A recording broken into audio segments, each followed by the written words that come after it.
അസ്സലാമു അലൈക്കും. ഞാൻ നിങ്ങളെ ഇതിലുള്ള വീഡിയോസ് എല്ലാം കാണലുണ്ട്. ഞാൻ ഒരു AP സുന്നിയായിരുന്നു. ഞാൻ പേരോട് ഉസ്താദിൻ്റെ സ്ഥലത്താണ്. ഇപ്പോൾ ഒരുപാട് ഉംറക്ക് പോയി, ഒരുപാട് മാറ്റങ്ങൾ, അടുത്ത മാറ്റങ്ങളെല്ലാം കണ്ട് ഞാനിങ്ങനെ പഠിച്ച് ഓരോരോ കാര്യങ്ങളെല്ലാം പഠിച്ചു നോക്കുമ്പോൾ പിന്നെ ഇതുവരെ പ്രവർത്തിച്ചതും ഇതുവരെ ചെയ്തതെല്ലാം തെറ്റാന്ന് എനിക്ക് തോന്നി.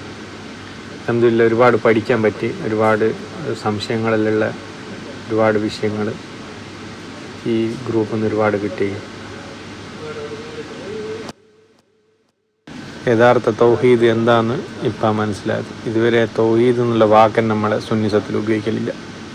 അങ്ങനെ ഒരു സംഭവമേ ഇല്ല. ഞാൻ പോകാത്ത ഒരൊറ്റ സിയാറത്തുള്ള സ്ഥലം നമ്മളെ നാട്ടിലില്ല. എന്ത് വിഷമം വന്നാലും സിയാറത്ത്. ഒരു പുരയിലൊരു കാർ എടുത്താൽ കാറിലും കൊണ്ട് സിയാറത്ത്. അങ്ങനത്തെ ഒരു ഇതിൽ ജീവിച്ചത്. ഇപ്പം എല്ലാം തിരിയുന്നത് അൽഹംദുലില്ലാ. പിന്നെ മനസ്സിലാക്കാൻ പറ്റിയതിൽ വലിയ ഹൈർ. ഒരുപാട് ഇതിൽ തന്നെ ഈ ഒരു ഗ്രൂപ്പിൽ തന്നെ എനിക്ക് ഒരുപാട് വിഷയങ്ങൾ പഠിക്കാൻ പറ്റി, ഒരുപാട് കിട്ടി.